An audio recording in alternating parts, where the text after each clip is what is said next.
Hello student, good morning, welcome to our YouTube channel ET online classes Kota. Okay student, तो last lecture में जो है हमने digestion के एलिमेंट्री कैनाल को कंप्लीट कर लिया था और अभी हम लीवर, पैनक्रियाज और तुम्हारी जो है सेलेबरी ग्लैंड और इसके अलावा जो एंजाइम स्मॉल इंटेस्टाइन से निकलते हैं और पैनक्रियाज से निकलते हैं वो आज कवर करेंगे। अगर टाइम हुआ तो हम जो है मैकेनिज्म ऑफ डाइजेशन का जो मैकेनिज्म है उसको भी हम कवर कर लेंगे। उससे पहले जो है एक क्वेश्चन प्रिया यादव ने पूछा, वो बता देता हूं। तो उन्होंने पूछा कि सर डायफ्राम क्या होता है। तो इसे कि आप एक इमेज देख रहे हैं, स्क्रीन पे एक इमेज दिख रहे हैं। इमेज में आप देख रहे होंगे, मैं साइड में हो जाता हूं थोड़ा, कि वाला जो हिस्सा है इसको आप क्या बोलते हैं? चेस्ट को हम बोलते हैं थोरेसिक। ठीक, तो इस वाले एरिया को जो है थोरेसिक कैविटी बोलते हैं। अब कैविटी क्या है सुनो, हमारी जो बॉडी है ना, बॉडी में क्या है, बीच में जैसे चारों ओर एक वॉल है, बॉडी वॉल है, और बीच में क्या हो जाता है, एक स्पेस रहता है, एक होलो स्पेस रहता है, तो उस हिस्से को आप कैविटी बोलते हैं। तो देखो पीछे अपनी क्या है, स्पाइनल कॉर्ड है, आगे क्या है, स्टर्नम है, और बीच में क्या है, साइड में क्या है, रिब्स। तो ये क्या है, आपस में एक केस बना रहे हैं, रिब केस जिसको आप बोलते हैं। तो इस हिस्से को क्या बोलते हैं हम, जो ये अब खाली स्पेस है, अब इसमें क्या होगा, अंदर लंग्स होंगे, हार्ट होंगे, तो इसको आप क्या बोलते हो, थोरेसिक कैविटी। क्या बोलते हैं? Thoracic cavity. ऐसे ही जब हम नीचे जाते हैं तो ये वाला जो स्टमक वाला रीजन जो होता है, जिसको आप टमी बोलते हैं या पेट बोलते हैं, ऐसे ही इस पूरे हिस्से में क्या क्या होता है, स्टमक होता है, small intestine, large intestine, kidney होता है, लीवर होता है, स्प्लीन होता है। तो ये पूरी जो अंदर की कैविटी है, अब इन ऑर्गन को हटा दें तो क्या बचेगा, एक कैविटी बचेगी। इस कैविटी को आप क्या बोलते हैं, एब्डोमिनल कैविटी। तो ऊपर हो गई थोरेसिक कैविटी, नीचे हो गई एब्डोमिनल कैविटी। तो इन दोनों के बीच में एक लेयर होती है ना, एक सेपरेट करने वाली वॉल होती है, और इस वॉल को आप क्या बोलते हैं, डायफ्राम। क्या बोलते हैं इसको, डायफ्राम। अब रेस्पिरेशन में हम जो है डायफ्राम का रोल भी देखेंगे। क्या देखेंगे कि जो हमारा ये रिब केस के नीचे पूरा डायफ्राम इस तरह से होता है, तो ये रिलैक्स करने में, मतलब इसको अपने चेस्ट को रिलैक्स करने में और कॉन्ट्रैक्ट करने में, रिलैक्स करने में और कॉन्ट्रैक्ट करने में भी हेल्प करता है, क्योंकि ये इस तरह से होता है ना, आपको इमेज में दिख रहा होगा, पूरा इस तरह से होता है ये। तो पूरा आपको दिख रहा होगा, आगे से पीछे से पूरी इस तरह से होता है। तो ये रिलैक्स करने में और कॉन्ट्रैक्ट करने में इस तरह से जो है हेल्प करता है, जिससे इनहेल और एक्सहेल जो आप मतलब रेस्पिरेशन करते हैं, तो इनहेल और एक्सहेल में हेल्प होता है। तो आगे हम देखेंगे इसमें अगर कोई प्रॉब्लम हो जाए ना, तो रेस्पिरेशन में भी आपके प्रॉब्लम होने लग जाती है। ठीक है, तो उम्मीद है डायफ्राम तो क्लियर हो गया होगा। अभी हम बात करते हैं लीवर की। तो देखो यार, मैं हमेशा से रटने का विरोधी रहा हूं, मतलब मैं नहीं चाहता आप रटे। इसलिए हम क्या कर रहे हैं कि जो भी हम देख रहे हैं ना उसको हम लिखेंगे। देखना अभी, अब मैं आपको जो है एक डायग्राम दिखा रहा हूं। इस डायग्राम को देख के आपको कलर अगर आपको बताना हो तो आप क्या कहेंगे, सर ये ना तो रेड है ना ही ब्राउन है, तो इसलिए इन दोनों को मिला के अपन क्या कह देते हैं, रेडिश ब्राउन। एक्चुअल में ये ऐसा कलर नहीं होता, एक्चुअल में ये ऐसा कलर नहीं होता, थोड़ा सा डिफरेंट कलर होता है, लेकिन आप इसको क्या बोलते हैं, रेडिश ब्राउन। तो पहला पॉइंट लीवर के बारे में हमें पता चल गया, इसका कलर कैसा होता है, रेडिश ब्राउन होता है, पहला पॉइंट।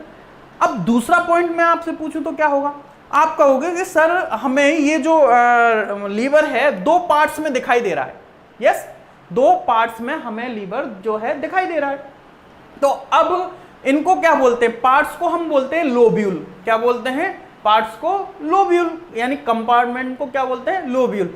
अब लीवर है, अब लीवर के लिए हम एक वर्ड यूज करते हैं मेडिकल में, या आप अगर बायोलॉजिस्ट हो और या फिर आप मेडिकल स्टूडेंट हो तो हम लीवर नहीं बोलते, हम बोलते हैं हिपैटिक।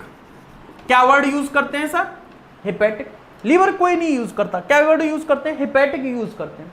तो अब मैं आपसे कहूं इन लोब्यूल्स का आपको नाम देना है तो क्या दोगे, तो आप कहोगे सर लेफ्ट वाले को तो बोल देंगे लेफ्ट हिपैटिक लोब्यूल, और राइट वाले को बोल देंगे राइट हिपेटिक लोब्यूल। लो भाई, पहली चीज आपने खुद ने ही देख के बता दी, कलर रेडिश ब्राउन होता है। दूसरी चीज आपने बता दी कि लीवर कैसा होता है, बाइलोब्ड। बाइलोब्ड मतलब दो लोब वाला। भाई दो के लिए हम टू के लिए बाई यूज करते हैं या डाई यूज करते हैं, यहां पे डाई नहीं कर रहे हैं, डाइफायोडोंट यानी 2 बार रिपीटेशन, 2 टाइम्स रिपीटेशन। तो दो के लिए हम क्या वर्ड यूज करते हैं, डाई या बाई। 3 के लिए ट्राई, 1 के लिए क्या यूज करते हैं, मोनो। तो अभी यहां पे हम बाई यूज कर रहे हैं, तो लीवर कैसा है, बाई लोब्ड है। दिख रहा है ना भाई, खुद ही आप बता रहे हो, मैं कुछ नहीं बता रहा, आप खुद ही कह रहे हो सर, मैंने सुन रहा हूं आपकी बात को, आप खुद ही कह रहे हो सर लीवर में 2 लोब दिखाई दे रहे हैं, तो फिर लिख दो कि भाई लीवर बाइलोब्ड होता है। अब एक और चीज जो है आपको मगअप करनी है। मगअप वैसे मैं पुरजोर विरोधी हूं, लेकिन फिर भी अब लीवर का जो वेट होता है वो होता है 1.5 kg। 4-5 बार बोलो, 1.5 kg होता है, 4-5 बार बोलो लीवर का वेट, मुझे नहीं लगता कभी भूल जाओगे। अगर ऐसा भूलने की समस्या है तो ऐसा करो, छोटे भाई को देखो, अगर आपके सिबलिंग्स हैं उसमें छोटा है कोई भाई या बहन, तो उसको ऐसे करके उसको रटाओ कि भाई लीवर का जो वेट होता है कितना होता है, 1.5। देख लेना, है ना, फैमिली मेंबर थोड़ा खड़ूस ना हो, जो भी आप जिसको बता रहे, कहीं पता चला आपने पापा को और मम्मी को बोल दिया मम्मी लीवर का वेट जो है 1.5 kg होता है, इधर से मम्मी का थप्पड़ आया, अब बता मेरे हाथ का वेट कितना है, तो आप कहो 2.5 किलो का, है ना। तो इस तरह से 1.5 kg लीवर का वेट आपको याद रखना है। अब देखो ऐसा है कि मेरा लीवर, तुम्हारे पड़ोसी का लीवर और उसके पड़ोसी का लीवर, इसमें ऐसा नहीं है कि सबका एक ही है, थोड़ा सा वेरिएशन होता है, ठीक है। और वेरिएशन यानी हम एक एवरेज लेके चलते हैं। अब फीमेल का जो लीवर का वेट होता है एज कंपेयर टू मेल थोड़ा सा कम होता है, सिंपल सी बात है, लेकिन हम एक एवरेज लेके चलते हैं। तो आपने कलर बता दिया, आपने 2 लोब बता दिए, आपने ये बता दिए। साथ ही साथ एक और चीज मैं आपको बता दूं, लीवर का अगर हम लीवर की ग्लैंड की बात करें तो लार्जेस्ट ग्लैंड है ये, largest gland of human body कौन है, लीवर है। आप इसको देखेंगे ना, अब बड़ा सा लग रहा है ना, और जो ग्लैंड हैं उनके कंपेयर में ये लार्जेस्ट ग्लैंड है। अब इसके साथ ही जब आप इंटरनल शरीर की बात करते हैं, यानी कि हमारे शरीर के अंदर इंटरनल की बात करते हैं, तो वहां पे आपको कई सारे ऑर्गन देखते हैं, जैसे लंग्स, इधर लंग्स दिखेगा, हार्ट दिखेगा, किडनी दिखेगा, स्प्लीन दिखेगा। तो ये सारे ऑर्गन में भी इंटरनल ऑर्गन, ये सारे ऑर्गन में भी इंटरनल ऑर्गन में भी जो है सबसे बड़ा कौन सा है, लार्जेस्ट इंटरनल ऑर्गन लीवर है। मैंने क्या बोला, largest internal, point to be noted my Lord, internal बोला है मैंने, एक्सटर्नल नहीं बोला है, इंटरनल बोला है। कई टीचर्स या कई बच्चे ऐसा कर देते हैं जल्दी में, उसको largest organ of human body liver बता देते हैं। नहीं, largest organ of human body skin है। यस, स्किन है। क्यों, ऑर्गन क्या है, जो टिश्यू मतलब सेल से मिलके, सेल, कई सारी सेल मिलके टिश्यू बनाएंगे, कई सारे टिश्यू मिलके आपके एक सिस्टम बनाएंगे, और कई सारे सिस्टम जब एक साथ कॉम्प्लेक्स हो जाते हैं तो ऑर्गन बनता है, और ऑर्गन के बाद बॉडी बनती है, ऐसे ही तो होता है। तो स्किन क्या है, स्किन में कई सारे सिस्टम होते हैं आपके। देखो आपको सेंसेशन फील होता है, हल्का सा कट लग जाए तो ब्लड भी आता है, तो सर्कुलेटरी सिस्टम भी है वहाँ पे। तो largest organ of human body is skin. कौन है, स्किन है। लेकिन इंटरनल की बात करें तो largest internal organ of human body कौन सा है, लीवर है। अगर इंटरनल की बात कर रहे हैं, अंदर की बात कर रहे हैं, ओवरऑल की बात कर रहे हैं तो स्किन आएगा। और ग्लैंड्स में लार्जेस्ट कौन सा है, ये है लीवर। अब बात आती है कि सर इस चीज को हम लिखें कैसे। देखो अब यही चीज जो है, अब मैंने नोट्स बना दिए साहब, जो हम अभी बात कर रहे थे ना उसी को जो है हमने नोट्स में लिख दिया। देखो कलर दिखा है, रेडिश ब्राउन लिखा हुआ है, रेडिश ब्राउन इसका कलर होता है, बाइलोब्ड स्ट्रक्चर होता है, वेट लिखा है, लार्जेस्ट इंटरनल ऑर्गन लिखा हुआ है वहां पे, और वहां पे क्या लिखा हुआ है, लास्ट पॉइंट, कि आपका जो largest organ of human body is skin, note करके लिखा हुआ है मैंने। तो जो हमने अभी बताया वही तो हमने लिखा, जो हमने बताया वही तो हमने लिखा। ठीक है, अब हम थोड़ा सा लीवर में ये बहुत सी चीजें समझ चुके हैं कि लीवर, ये कलर समझ चुके हैं लीवर का, और ये सारी चीजें हम समझ चुके हैं। अब मैं आपको जो है लीवर में थोड़ा सा आगे बढ़ाता हूं और बताता हूं कि जो अपना लीवर होता है ना, इस लीवर को आप अंदर से देखते हैं। अब स्क्रीन में आप देख रहे होंगे कि लीवर को जब आप अंदर से देखते हैं तो आपको पता चलता है कि लीवर में हेक्सागोनल सेल्स होती है। हेक्सागोनल मतलब सेल जिसके 6 साइड हो, तो लीवर के अंदर क्या है, हेक्सागोनल सेल होती है। अब ये हेक्सागोनल सेल क्या है, यही वो जगह है जो फंक्शन करता है। तो फंक्शनल यूनिट जो है यही हेक्सागोनल सेल्स होती हैं। अब इन सेल्स को नाम क्या दें, अगर मैं आपसे पूछूं इन सेल्स को क्या नाम दें, तो सिंपल सी बात है, हिपेटिक सेल आप इसको बोल देंगे। क्यों? क्योंकि लीवर की सेल है ना, तो हिपेटिक सेल आप इनको नाम दे देंगे। तो यही जो है फंक्शनल यूनिट होती है, यही जो है फंक्शनल यूनिट होती है। फंक्शनल यूनिट का मतलब लीवर पूरा आपने बाहर से देखा, अब अंदर काम होता है ना, फंक्शन अंदर से होता है, तो वो फंक्शन कौन करता है, यही जो आपकी हिपेटिक सेल्स आपको दिखाई दे रही हैं, यही काम करती हैं। तो अब यही पॉइंट जो है हमने लिख दिया, यही पॉइंट जो है हमने 2 पॉइंट बताए ना, अब देखो नोट्स बना दिए आपके, यही पॉइंट्स जो है हमने लिख दिए। कुछ अलग किया क्या? कुछ नहीं। हमने बोला कि लीवर को हमने खोल के देखा, लीवर को जब हमने खोल के देखा तो उसमें क्या है, हमें सेल्स दिखाई दी थी और इनको हमने नाम दे दिया हिपेटिक सेल। और इन्हीं हिपेटिक सेल्स के बारे में हमने लिख दिया कि liver consist of hexagonal structure which is known as hepatic cell. This hepatic cells are the functional unit of liver. यही जो है लीवर में इसमें जो है काम करते हैं। अब हमें देखो लीवर के बारे में बहुत सी चीज़ें पता चल गई। पहली चीज़ें पता चल गई, कलर इसका, वेट इसका, और कैसा होता है वो, और इसके अंदर का स्ट्रक्चर भी हमने जान लिया, और हमने ये भी जान लिया कि हेक्सागोनल स्ट्रक्चर होता है। अब हमें जो है ये एक चीज़ आपसे पूछी जाती है, पोजीशन। ठीक है, तो पोजीशन आपसे पूछी जाती है, तो अब मैं आपको डायग्राम दिखाता हूँ। अब इस डायग्राम में आप देख रहे होंगे, ऊपर है डायफ्राम और नीचे है एब्डोमिनल कैविटी। अब ये एब्डोमिनल कैविटी पूरी बड़ी कैविटी है, तो अब इसको आप कैसे बोलेंगे, क्योंकि लीवर तो आपका मतलब एब्डोमिनल कैविटी में ऊपर की साइड है, तो आप क्या वर्ड यूज करेंगे, अपर साइड। अपर साइड कौन सी साइड, लेफ्ट या राइट, तो right upper side of abdominal cavity. Right, देखो डायग्राम से ही देख के आप बता रहे हैं, मैं सुन रहा हूं, आप जो समझ रहे हैं ना, मतलब जो आप मेरे को बता रहे हैं ना, वही मैं आपको बोल रहा हूं कि भाई इसकी पोजीशन क्या है, लीवर की पोजीशन क्या है। तो आपने कहा कि सर यहां पे हमें ऊपर तो डायफ्राम दिख रहा है, लीवर के ऊपर जो है हमें डायफ्राम दिख रहा है, और ये लीवर कहां पे है, प्रेजेंट एब्डोमिनल कैविटी में। लेकिन एब्डोमिनल कैविटी सर बहुत बड़ी है, तो क्यों ना इसको एक नाम दे दें। क्या नाम देंगे, राइट अपर कॉर्नर या राइट अपर साइड। तो क्या वर्ड यूज किया, right upper side of abdominal cavity, यानी एब्डोमिनल कैविटी की राइट अपर साइड में, and just below the diaphragm, and just below the diaphragm. तो लीवर सिचुएटेड एट, कहां पे होता है लीवर, अभी आपने डायग्राम देख के बताया है, मैंने कुछ नहीं बताया, आपने बताया है डायग्राम देख के कि एब्डोमिनल कैविटी जो होती है उसकी upper side, yes, abdominal cavity की अपर साइड, कौन सी अपर साइड, लेफ्ट या राइट, तो एब्डोमिनल कैविटी की राइट अपर साइड, साथ ही साथ and just below the diaphragm, तो इसकी ये पोजीशन होती है। अब यही चीज जो है हमने लिख दी, तो यही चीज जो है हमने लिख दी।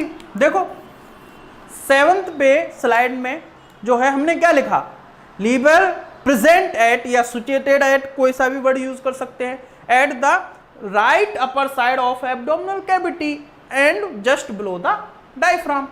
बोलो कुछ प्रॉब्लम है इसमें, डायग्राम देख के ही तो हम लिख रहे हैं। तो बस यही बायोलॉजी है, रटने का कुछ है ही नहीं, समझने का है, पूरा सिस्टम ही समझने का है।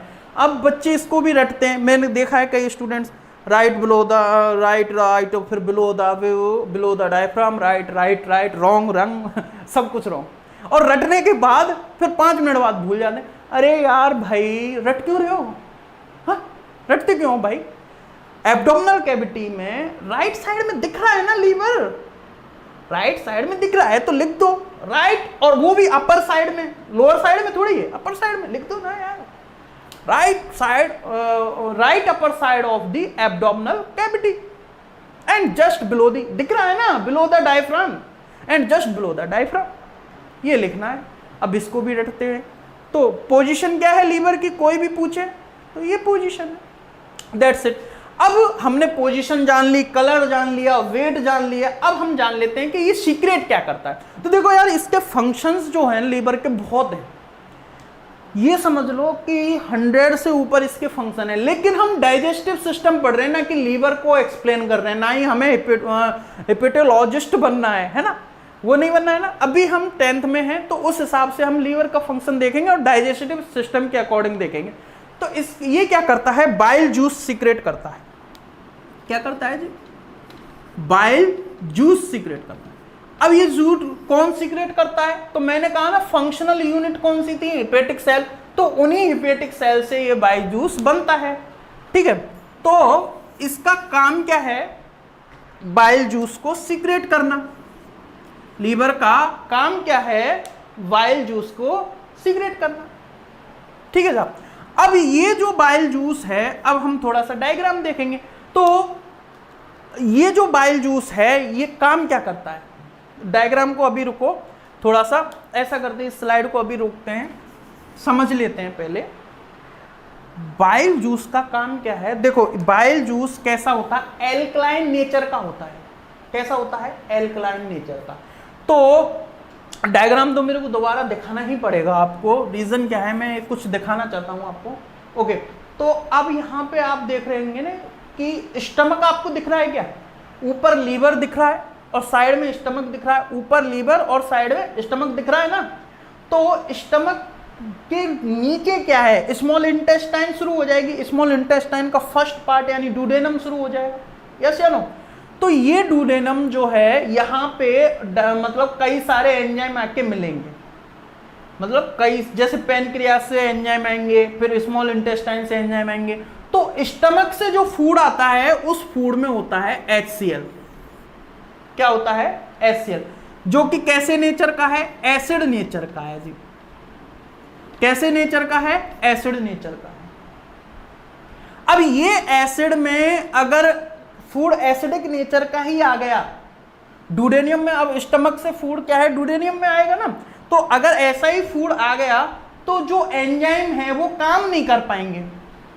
वो एंजाइम कब काम करते हैं, पहले इसको न्यूट्रलाइज होना पड़ेगा, और इसको न्यूट्रलाइज करने के लिए हम क्या करेंगे, एल्कलाइन यूज कर देंगे, यस या नो। तो बाइल जूस कैसा होता है, एल्कलाइन नेचर का होता है।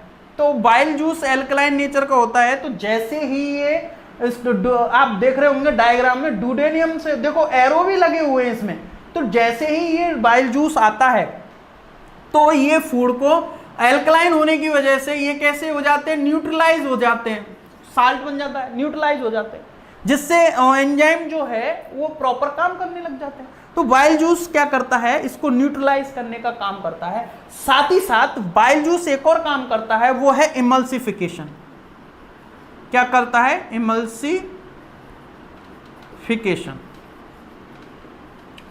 अब ये इमल्सिफिकेशन क्या भला है भाई, अब ये इमल्सिफिकेशन कुछ नहीं है, जो हमारा फैट होता है ना, फैट हमारी बॉडी में, मतलब उसकी जो सरफेस, मतलब एक साइज जो है बहुत बड़ा होता है। हम जो फैट लेते हैं, चाहे वो आप घी में ले लो, बटर में ले लो, जो भी फैट आप कैसे भी ले लो, वो साइज उसका बड़ा होता है। तो ये क्या करता है, इसको, जैसे आप कपड़े धोते हैं ना, तो कपड़े में भी जो है मतलब गंदगी जो है, डस्ट जो है दूर कैसे जाती है, बड़े को छोटे छोटे पार्ट्स में डिवाइड कर देते हैं। तो ऐसे ही ये बाइल जूस क्या करता है, इसको स्मॉल स्मॉल पार्टिकल्स में डिवाइड कर देता है।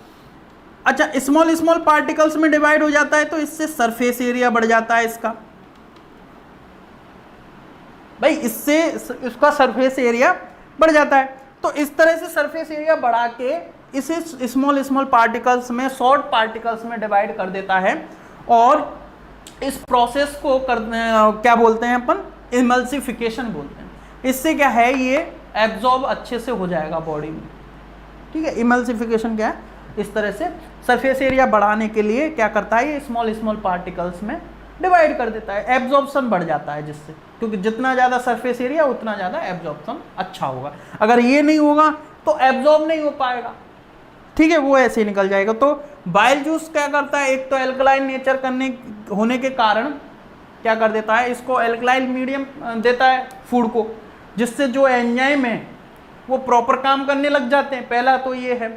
दूसरा है ये इमल्सिफिकेशन करता है, जो फैट है उसको तोड़ देगा छोटे छोटे पार्ट्स में और सरफेस एरिया बढ़ा देगा।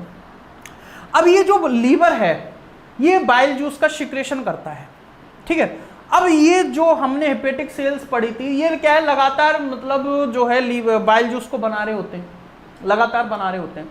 तो अब लगातार बाइल जूस बना रहा है तो लगातार फूड तो आता नहीं है ना, कंटिन्यूअस फूड नहीं आता ना। तो ये क्या है, बाइल जूस कई बार इकट्ठा हो जाता है। और ये इकट्ठा कहाँ पे होता है, आपको एक ग्रीन सा स्ट्रक्चर दिख रहा है डायग्राम में, इसको आप क्या बोलते हैं, इस ग्रीन स्ट्रक्चर को क्या बोलते हैं, गाल ब्लैडर। क्या बोलते हैं जी, इस ग्रीन स्ट्रक्चर को आप क्या बोलते हैं, गाल ब्लैडर। और इस गाल ब्लैडर में क्या है, ये बाइल जूस स्टोर हो जाता है। स्टोर क्यों होता है कि भाई सिंपल सी बात है, रिजर्व रखना पड़ता है ना भाई, आपको कुछ रिजर्व रखना पड़ता है, तो वो गाल ब्लैडर में स्टोर हो जाता है। तो बाइल जूस कहाँ पे स्टोर होता है, कहाँ पे रिजर्व रहता है, गाल ब्लैडर में रहता है। किस में रहता है, गाल ब्लैडर में। अब ये गाल ब्लैडर से वापस आएगा तो कहाँ से, उस डक्ट को आप क्या बोलेंगे, बाइल डक्ट। क्या बोलेंगे, बाइल डक्ट। ऐसे ही या फिर क्रिस्टिक डक्ट, ठीक है, ये वर्ड आपको याद नहीं रखना, बॉडी नॉलेज है, आपको याद नहीं रखना।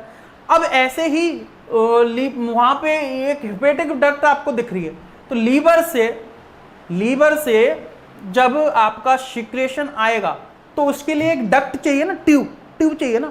अब वो ट्यूब को आप क्या नाम देंगे, हेपेटिक, लीवर से आ रही है ना, तो लीवर के लिए हेपेटिक वर्ड यूज कर दिया। क्या आ रही है, डक्ट, तो उसको अपन ने हेपेटिक डक्ट दे दिया।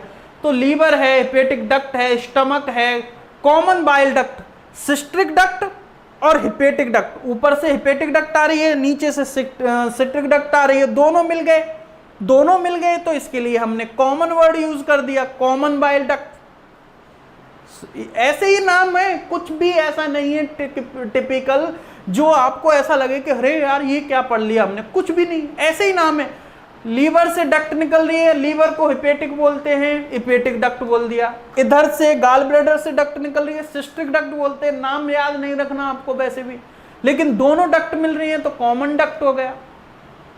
ये डायग्राम आपको समझने के लिए, ठीक है। एरो ये बता रहे हैं कि किस तरह से डुडेनियम में आपके में जो है लीवर आता है, वो बाइल जूस आता है। ये डायग्राम जो आपके एरो है, ये एरो जो है आपको ये बता रहे हैं। तो यहां से फिर स्मॉल इंटेस्टाइन शुरू हो जाती है, डुडेनियम के बाद स्मॉल इंटेस्टाइन दिख ही रही है आपको। तो ये है। अब इसमें हमने क्या है, नोट्स भी बना दिए। अब देखो क्या लिखा हुआ है उसमें, function of liver produce bile juice, ये मेन पॉइंट है इसका। अब तक जो भी हमने पढ़ा यही मेन पॉइंट है।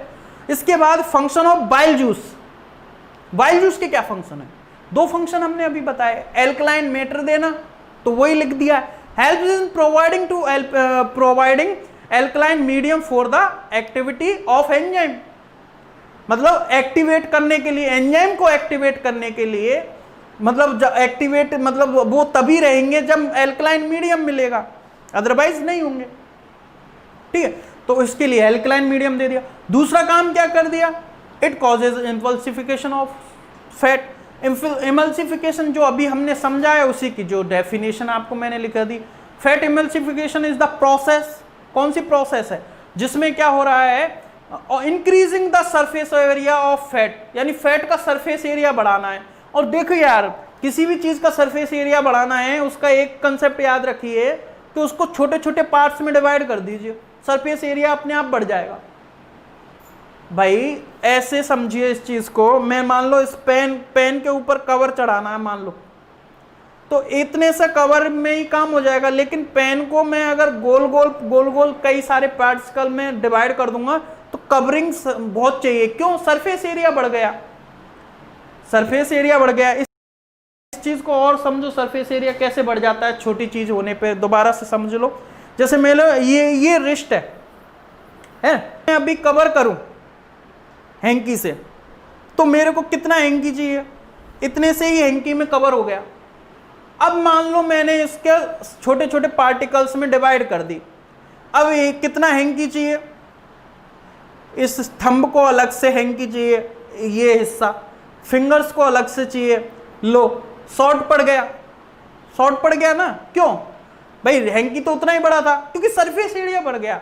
तो सरफेस एरिया बढ़ाने के लिए क्या करते हैं हम? स्मॉल स्मॉल पार्टिकल्स में बड़ा डिवाइड कर देते हैं, और इस डिवाइडेशन की प्रोसेस को इमल्सिफिकेशन कहते हैं। बाइल जूस की हेल्प से होता है, वो ही हमने लिखा है। छोटे छोटे क्लस्टर बन जाते हैं, स्मॉल क्लस्टर। कुछ भी है नहीं है, लीवर को फिनिश करते हैं। ओके, अब बात कर लेते हैं हम थोड़ा सा पैनक्रियास के बारे में।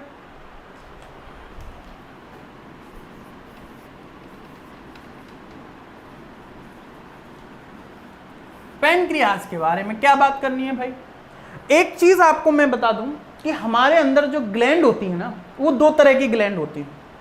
पहली जो अपना सिक्रेशन ब्लड वेसल्स में डालती हैं या ब्लड में मिलाती हैं। अपना सिक्रेशन जब ब्लड में मिलाएंगी, सिक्रेशन वर्ड के लिए यूज करते हैं क्राइन, और ब्लड में अंदर मिलाएंगी तो एंडोक्राइन।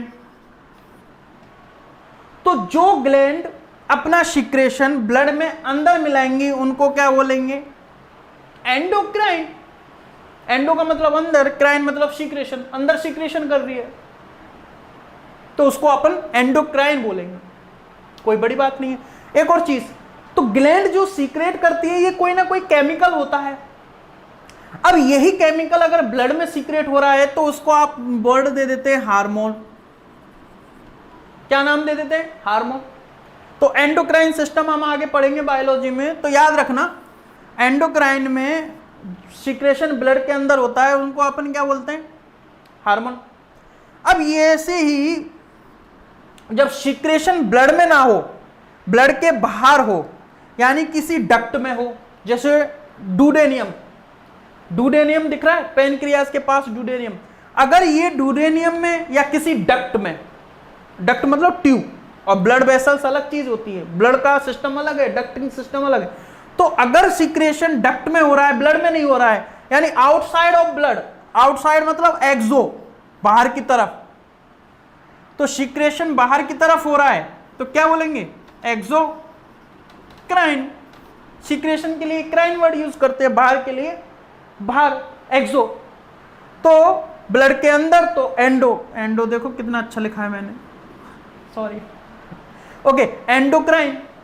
बाहर है तो एक्सोक्राइन। अब कुछ ग्लैंड ऐसी होती हैं जैसे कि पैनक्रियास, जो दोनों ही सीक्रेशन करती हैं, यानी इसका एक हिस्सा तो एंडो, जो दूर वाला हिस्सा है, डिस्टल वाला हिस्सा है, वहां पे जो ये सीक्रेशन करती हैं एसिनरी ग्लैंड, वो सेल्स होती है, वो बीटा सेल्स, आपको नहीं बताना, मेरे को मतलब इतना डीप नहीं जाना, बस ये कह रहा हूं डिस्टल वाला जो एरिया है ना, डिस्टल वाला जो एरिया है वो जो सीक्रेट करता है वो ब्लड में मिलता है, यानी कि वो पार्ट एंडोक्राइन पार्ट कहलाता है। और वो सीक्रेट क्या करता है? वो सीक्रेट करता है कौन सा? हार्मोन। ब्लड में है ना, इसलिए हार्मोन वर्ड यूज करेंगे, ब्लड में है इसलिए हार्मोन वर्ड यूज करेंगे। तो वो क्या सीक्रेट करता है? इंसुलिन सीक्रेट करता है सर। क्या सीक्रेट करता है? इंसुलिन। इंसुलिन का दूसरा नाम क्या है? ग्लूकोगॉन। ये मैंने स्लाइड में नहीं लिखा है, इसको लिख लेना। इंसुलिन का ही दूसरा नाम क्या है? ग्लूकोगॉन। तो दूर वाला, पैनक्रियास के दूर वाला हिस्सा क्या है? एंडोक्राइन है, यानी कि वो सीक्रेशन कैसा है? एंडोक्राइन सीक्रेशन है। तो जब भी एंडोक्राइन सीक्रेशन होता है इसके लिए हम हार्मोन वर्ड का यूज करते हैं। तो पैनक्रियाज से कौन सा हार्मोन निकलता है? इंसुलिन, जिसका दूसरा नाम है, जैसे गंगाधरी शक्तिमान है ऐसे इंसुलिन का दूसरा नाम ग्लूकागॉन है। ग्लूकागॉन क्यों? जैसे ही आपने सुना होगा ना इंसुलिन के इंजेक्शन लग रहे हैं, किसको लगते हैं? वो डायबिटीज पेशेंट को लगते हैं। तो ये क्या करता है, ये ब्लड में, जैसे ये इंसुलिन है, अगर ये प्रॉपर है तो ब्लड में ग्लूकोज भी प्रॉपर होगा। अगर इंसुलिन डाउन तो ग्लूकोज अप। जैसे ही ग्लूकोज ब्लड में अप हो जाएगा तो क्या हो जाएगा? पेशेंट को डायबिटीज। जैसे ही आप इंजेक्शन लगाएंगे तो इंसुलिन का, कई जिनके अंदर इंसुलिन का प्रॉब्लम होता है, कईयों के बनता नहीं है इंसुलिन, या फिर कई बहुत लॉन्ग प्रोसेस है, उसमें नहीं जाना। कईयों के क्या है, इंसुलिन नहीं बनता, इतना समझ लो। तो वो क्या करते हैं, इंसुलिन का इंजेक्शन लेते हैं और ग्लूकोज मेंटेन हो जाता है, उनका डायबिटीज मेंटेन हो जाता है। तो इंसुलिन ग्लूकागॉन क्या करता है, ब्लड में ग्लूकोज की ग्लूकोज का जो मेंटेनेंस है उसको करता है। अगर ये कम तो ग्लूकोज हायर लेवल पे हो जाएगा। ग्लूकोज हायर लेवल पे मतलब डायबिटीज। यही तो होता है डायबिटीज में। अंडरस्टैंडिंग की चीजें कुछ नहीं है, सारा कुछ प्रैक्टिकल है। इंसुलिन के आपने बहुत सुना होगा यार, इंसुलिन के इंजेक्शन लग रहे हैं, उसको किसको लगते हैं? डायबिटीज पेशेंट को लगते हैं। क्यों लगते हैं? उनके इंसुलिन कम हो जाता है। ठीक है, तो ये बात ही रही। एंडोक्राइन, ये समझ में आया। तो यानी कि ये सीक्रेशन एक्सोक्राइन भी करती है। पैनक्रियाज एक ऐसी ग्लैंड है जो अपना सीक्रेशन डूडेनियम में डाल रही है। यहाँ पे डूडेनियम में डाल रही है, डायग्राम में दिख रहा है ना। तो डूडेनियम में जो डालती है उसमें कई सारे एंजाइम होते हैं, काइमोट्रिप्सिन, ट्रिप्सिन, न्यूक्लियस, ये कार्बोक्सी जो है, काइमोट्रिप्सिन हो गया, कार्बोक्सिलेज हो गया, ये सारे एंजाइम, इन सबको मिला के जो जूस बनता है इसको आप क्या बोलते हैं? Pancreatic juice. क्या बोल देते हो इसको? पैनक्रियाटिक जूस बोल देते हो। सबको मिला के जूस जो बना उसको पैनक्रियाटिक जूस बोलते हैं। और पैनक्रियाटिक जूस किस में जाता है? डक्ट में जाता है, ब्लड में नहीं जाता। तो इस सीक्रेशन को क्या बोलेंगे? एक्सोक्राइन।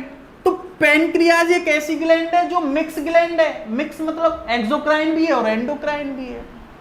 इसके अंदर जो जूस निकलता है उसमें जो एंजाइम निकलते हैं, कार्बोक्सीपेप्टिडेज और काइमोट्रिप्सिन, ट्रिप्सिन, न्यूक्लियस, इनकी ट्रिक दे दूंगा।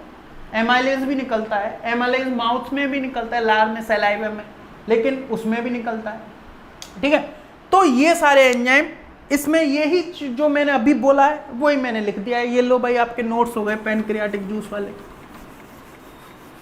कोई आपसे पूछे कि भाई एक्सोक्राइन पार्ट से क्या सीक्रेट होता है पैनक्रियास के? ओ अभी है ना, ये सॉरी 8 नंबर नहीं 9 नंबर है। ठीक है, तो कौन सा क्या सीक्रेट होता है? तो सीक्रेट होता है एक्सोक्राइन के पार्ट से। अभी जो बताया पैनक्रियाटिक जूस, कौन कौन से एंजाइम उसमें ट्रिक भी दे रखी है, वैसे भी याद हो जाते हैं। 4-5 बार रिपीट करो यार, उसी में याद हो जाएंगे। ट्रिप्सिन निकलेगा, काइमोट्रिप्सिन निकलेगा, लाइपेज निकलेगा, कार्बोक्सीपेप्टिडेज निकलेगा, एमाइलेज एंजाइम निकलेगा। ये सारे एंजाइम जो है इस यहाँ से निकलते हैं। एंडोक्राइन, यहाँ पे लिखा हुआ है pancreas secrets both types of secretion.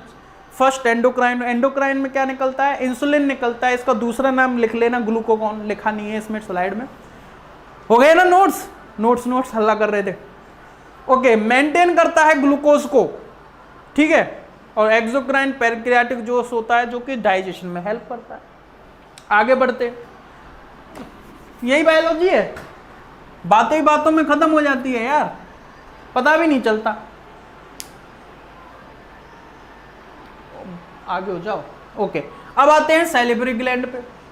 3 तरह की सैलिवरी ग्लैंड होती हैं कान के। अच्छा, ये पेयर्स में होती है, हमेशा याद रखना।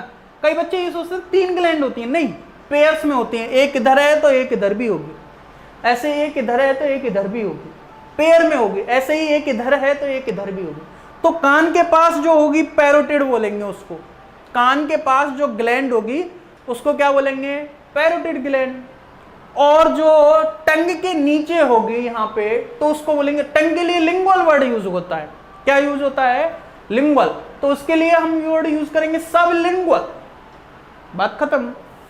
मैक्सिला बोन होती है यहाँ पे, इसके पास जो होगी उसको हम बोलेंगे सब मैक्सिलरी। इसके पास जो ग्लैंड होगी उसको क्या बोलेंगे हम, सब मैक्सिलरी। बात खत्म। ऐसे ही दूसरा नाम इसका मैंडुवल होता है, मैंडुवलरी। तो सब मैंडुवलरी या सब मैक्सिलरी। और टंग के पास सबलिंगुअल, ऊपर है पैरोटिड। ये 3 ग्लैंड होती है। ये 3 ग्लैंड वाटरी सीक्रेशन करती हैं, म्यूकस का सीक्रेशन करती हैं, और इन तीनों के सीक्रेशन जो है मिलके एक लिक्विड देते हैं जिसको आप क्या बोलते हैं, सैलाइवा। क्या बोलते हो जी, सैलाइवा। अब ये सैलाइवा क्या है, वाइटरी लिक्विड से जिसमें म्यूकस होता है। क्या करता है ये, हेल्प। अगर इसके फंक्शन की बात करें तो ये क्या है, फूड को जो है ड्राई वेट करने में, यानी कि फूड को वेट करने में हेल्प करता है, लिक्विडिफाइड करने में हेल्प करता है फूड को लिक्विडिफाइड। क्योंकि सीधा फूड आप निकल नहीं सकते ना, और निकल भी लिया तो फिर अगर मान लो ड्राई फूड आपने निकल लिया तो फिर वो अंदर मूवमेंट करने में प्रॉब्लम आएगा। ठीक है, तो सैलाइवा पहला काम तो यही हो गया। ठीक है, मैस्टिकेशन के बाद, यानी चबाना जिसको बोलते हैं आप, मैस्टिकेशन मतलब चबाना। उसके बाद इसमें सैलाइवा मिक्स हो जाता है, तो जो बनता है उसको आप बोलस बोलते हैं। मैकेनिज्म में पढ़ाऊंगा, डाइजेशन ऑफ मैकेनिज्म में। तो पहला काम तो यही हो गया कॉमन सेंस वाला, कि फूड को क्या है, लिक्विडिफाइड करता है, सेमी सॉलिड कंडीशन। ठीक है, लिक्विडिफाइड करने।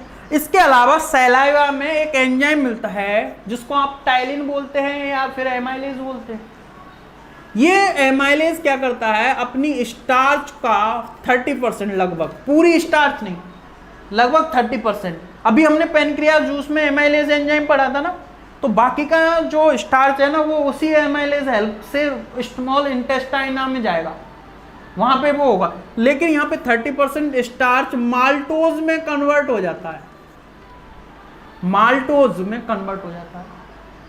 तो आपने फूड वाला चैप्टर अगर अच्छे से पढ़ा है तो आपको, अगर नहीं पढ़ा है तो मैं पढ़ा दूंगा। स्टार्च का एक कॉम्प्लेक्स कार्बोहाइड्रेट है जिसको माल्टोज में, ठीक है, कन्वर्ट कर दिया जाता है।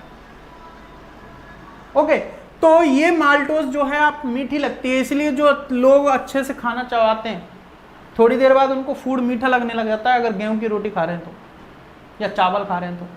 क्यों? क्योंकि वो माल्टोज में कन्वर्ट हो गया, थोड़ा थोड़ा, पूरा नहीं, थोड़ा थोड़ा। तो पहला काम तो क्या है, स्टार्च को माल्टोज में कन्वर्ट करने का काम करता है भैया एमाइलेज, भैया है ना, एमाइलेज भैया काम करता है, ये वाई है भैया, है ना। या फिर टाइलिन, टाइलिन लिखो तो पी साइलेंट कर देना, पर पी को भूल मत जाना, है ना। टाइलिन इसी का, जैसे गंगाधरी शक्तिमान है ऐसे ही एमाइलेज ही टाइलिन, टाइलिन ही एमाइलेज है। ओके, तो ये काम करता है। इसके अलावा एक और एंजाइम मिलता है, लाइसोजाइम। ये लाइसोजाइम सैलाइवा में मिलता है, ये टीयर्स में भी मिलता है, आंखों को। इसका नेचर क्या है, एंटी बैक्टीरियल, यानी ये बैक्टीरिया को देख के एंटी है, मतलब उसके अपोजिट में काम करेगा, यानी बैक्टीरिया को मारने का काम करता है। तो आई को प्रोटेक्ट करने के लिए टीयर्स में क्या होता है, लाइसोजाइम होता है, एंटी बैक्टीरियल नेचर होता है, बैक्टीरियाओं को मारने का काम करता है भैया। ऐसे ही माउथ में आप कितना भी खाना सफाई से खा लीजिए, हाथ धो के खाते हुए खाना, गंदे बच्चे करते हुए, नहीं अच्छे बच्चे हो। ओके, तो आप क्या है कि जैसे आपने कितने भी सफाई रख लीजिए, फिर भी थोड़े बहुत तो बैक्टीरिया अंदर जाएंगे। अगर बैक्टीरिया अंदर नहीं जा रहे तो फिर बीमार कैसे पड़ रहे हो आप, हैं? कैसे बीमार पड़ रहे हो फिर? ओके, तो ये क्या करता है, लाइसोजाइम एंटीबैक्टीरियल, यानी उनको बैक्टीरियाओं को मारने का काम करता है। दैट्स इट, यही है और कुछ नहीं है। देख लो, वही मैंने लिखाया है। 3 तरह की ग्लैंड है, फर्स्ट पैरोटिड, सेकंड सब मैक्सिलरी, और दूसरी सब में SUB है जो दब चुका है, इस डायग्राम ने दबा दिया, गंदा बच्चा है ये, ठीक है। सब लिंगुअल टंग के नीचे है। अब यहाँ पे सैलाइवा के नेचर बता दिया है। सैलाइवा कैसे है, सैलाइवा इज अ वाइटरी लिक्विड और सॉल्यूशन, इट हैज म्यूकस। भाई आपको इधर दिख रहा है, मुझे इधर दिख रहा है ना। कई बच्चे सोच रहे होंगे ये क्या है, भाई इधर नहीं है, मेरा लैपटॉप इधर है। ओके, तो नोट, लाइसोजाइम के बारे में बता ही दिया मैंने, एंटीबैक्टीरियल कैरेक्टर है, जो कि अच्छा ये टीयर्स में भी होता है ना। एंटीबैक्टीरियल का मतलब तो समझते होंगे, एंटी मतलब अगेंस्ट, बैक्टीरिया के अगेंस्ट है ये, उसका दुश्मन है बैक्टीरिया का, लेकिन हमारा तो दोस्त हुआ ना। आप चाहते हो बैक्टीरिया हो आपके मुंह में? नहीं, कैविटी आ जाती है। ओके, तो ये हमारी बात हुई सैलाइवरी ग्लैंड। पैनक्रियाज पढ़ लिया, सैलाइवरी पढ़ लिया, ये तो बहुत इजी था सर। हाँ बहुत इजी था। अब मैं जो है आपको एक ट्रिक दे रहा हूं, ये एंजाइम आप याद कर लेना। अभी घड़ी नहीं, लेकिन टाइम ज्यादा हो गया लेक्चर को। मैकेनिज्म ऑफ डाइजेशन कल पक्का आ रहा हूं मैं, सेम टाइम पे। ये 10 बजे वाला टाइम क्यों चुना है पता है? 10:30 वाला, क्योंकि स्टूडेंट्स ने कई ने जो है मेरे को मैसेज किया था। अच्छा, आपको भी अगर मैसेज करना है तो मैं लास्ट स्लाइड में जो है आपको व्हाट्सअप नंबर दूंगा। तो वो व्हाट्सअप नंबर मेरा जो है चैनल का व्हाट्सअप नंबर है, वो बिजनेस मतलब ये हमारा चैनल है उसका व्हाट्सअप नंबर हमने रिसेंटली बनाया है। तो वहाँ पे भी आप जो है अपने डाउट कमेंट में किया करो वैसे तो, लेकिन फिर भी कोई रह जाए तो वहाँ पे आप कर सकते हैं, ठीक है। ओके, तो वो नंबर मैं दिखा दूंगा। तो हम जो है बात कर रहे थे इसकी एंजाइम की, ये ने याद कर लीजिए। तो 10:30 पे हम क्यों आ रहे हैं? क्योंकि स्टूडेंट्स ने मेरे को बोला था कि सर सुबह वाला टाइम ठीक है, तो मैंने कहा चलो ठीक है सुबह वाला। थर्सडे को आ रहा हूँ पक्का 10:30 पे, वहाँ पे थर्सडे नहीं सॉरी ट्यूसडे, घबरा गए होंगे। ओके, ट्यूसडे को आ रहा हूँ पक्का इसी टाइम पे, ठीक है। तो वहाँ पे हम मैकेनिज्म पढ़ेंगे, तो वहाँ पे ये ट्रिक काम देगा। यहाँ पे अमन काइमोकार से ट्रिप पे निकला, ये पैनक्रियाज से जो एंजाइम निकलते हैं उन एंजाइम की ट्रिक है। तो अमन मतलब एमाइलेज, काइमो मतलब काइमोट्रिप्सिन, कार मतलब कार्बोक्सीपेप्टिलेज, से वर्ड का कोई नहीं है। ट्रिप पे निकला तो ट्रिप्सिन याद हो जाएगा, ट्रिप पे निकला तो ट्रिप्सिन याद हो गया। निकले तो निकले से 2 वर्ड है, नी से न्यूक्लियस और ले से लाइपेज। अब आते हैं स्मॉल इंटेस्टाइन में जो ग्लैंड होती हैं, जैसे मैंने गैस्ट्रिक ग्लैंड बताई, 5 तरह की ग्लैंड होती हैं मतलब डाइजेशन में। पहला हो गया लीवर, दूसरा पैनक्रियास, तीसरा सैलिवरी ग्लैंड, और अपना फिर हो गया स्टमक की ग्लैंड, गैस्ट्रिक ग्लैंड बोलते हैं जिनको। स्टमक की ग्लैंड को क्या बोलते हैं? Gastric gland. और 5th नंबर पे आ गई स्मॉल इंटेस्टाइन वाली ग्लैंड। तो पैनक्रियास से जो जूस निकल रहा है वो निकल ही रहा है, अभी पता है, उसकी ट्रिक आपने देख ही ली। अमन काइमो ट्रिप से, कार से ट्रिप से निकले, इसमें सारे एंजाइम आ गए जो पैनक्रियास से निकलते हैं। स्टमक से जो गैस्ट्रिक ग्लैंड से जो एंजाइम निकलते हैं वो, या फिर जो सीक्रेशन निकलते हैं वो 4 है, ज़्यादा नहीं है, तो वो इसलिए कोई ट्रिक नहीं है। HCl, पेप्सिन और वो रेनिन, ये आपको याद हो ही जाएंगे, कोई टेंशन नहीं। स्मॉल इंटेस्टाइन से जो निकलते हैं ना, स्मॉल इंटेस्टाइन जो ग्लैंड है उससे जो एंजाइम निकलते हैं उसकी ट्रिक आपको पता होनी चाहिए। तो दीप्ति एक MLA है, MLA, तो उसने सरकार से 2 न्यूक्लियस मांगे। अब क्यों मांगे मुझे नहीं पता, आपको पता हो तो पता, तो मांगे नहीं लिए, सॉरी। तो दीप्ति MLA ने, या आपको तो इधर दिख रहा है, मेरे को इधर दिख रहा है, दीप्ति MLA ने सरकार से क्या है 2 न्यूक्लियस मांगे। तो दीप्ति मतलब डाइपेप्टाइड, यानी डाइपेप्टिडेज, पेप्टाइड लिख दिया है, एज लगेगा। देखो याद रखना, सफिक्स और प्रीफिक्स तो सुने होंगे आपने। एज वर्ड जो है हम एंजाइम के लिए यूज करते हैं। देखो साइंटिस्टों ने सोचा यार हम हर एंजाइम को इतना नाम देंगे तो क्यों ना एज लगा के काम कर दें। तो पेप्टाइड पे जो काम करेगा, डाइपेप्टाइड पे, प्रोटीन का को जब हम डिवाइड करते हैं तो उसको डिवाइड करने के बाद डाइपेप्टाइड बनता है, और फिर उसके बाद अमीनो एसिड। मैकेनिज्म बहुत प्यार से समझाऊंगा, चिंता मत करो, ठीक है। जैसे अभी ये लेक्चर आपको मेरी गारंटी है, आप भी कमेंट करके बताना 100% समझ में आया कि नहीं, एक भी पॉइंट छूटा है क्या। अब फिर भी छूटा है तो मैं हूं ना जिंदा यार, क्यों टेंशन ले रहे हो, आपकी दुआएं लगेंगी मेरे को। वैसे डाइपेप्टिडेज, एज लगेगा यहाँ पे, एज रिप्रेजेंट करता है एंजाइम को, है ना। तो ऐसे ही माल्टोज पे जो काम करेगा वो माल्टोज हो गया। लैक्टोज जो होती है सैकेराइड, उस पे काम करेगा वो लैक्टोज हो गया। सुक्रोज पे काम करेगा, सुक्रोज पे सुक्रेज हो जाएगा। ये एज मैंने लगाना भूल गया हूं, इनमें एज लगेगा भाई, है ना, ठीक है, गलती हो गई, सॉरी। ओके, तो 2 ऐसे ही न्यूक्लियोडेज जो न्यूक्लियस पे काम करेगा, और न्यूक्लियोटाइड्स जो न्यूक्लियोटाइड पे काम करेगा। तो न्यूक्लियोटाइडेज और न्यूक्लियोटाइडेज, ठीक है। और ऐसे ही लिए के मतलब लाइपेज, लिए से क्या हो गया लाइपेज। तो दीप्ति एमएलए ने सरकार से 2 न्यूक्लियस मांगे नहीं लिए। तो डी से डाइपेप्टाइड, एम से माल्टोज, एल से लैक्टोज, सुक्रेज, एज लग जाएगा, इनमें सफिक्स लग जाएगा, मैं लगाना भूल गया जल्दी में, हो गया गलती, सॉरी। तो 2 न्यूक्लियस मतलब न्यूक्लियोटाइड्स और न्यूक्लियोटाइडेज, 2 ये अलग अलग हो गए, और लिए से मतलब लाइपेज। ठीक है, तो ये है आपका। और लास्ट में अगर आपको कोई भी क्वायरीज करनी है, ठीक है, तो ये हमारा व्हाट्सअप नंबर है, ईटी ऑनलाइन क्लासेस के नाम से आपको दिख जाएगा।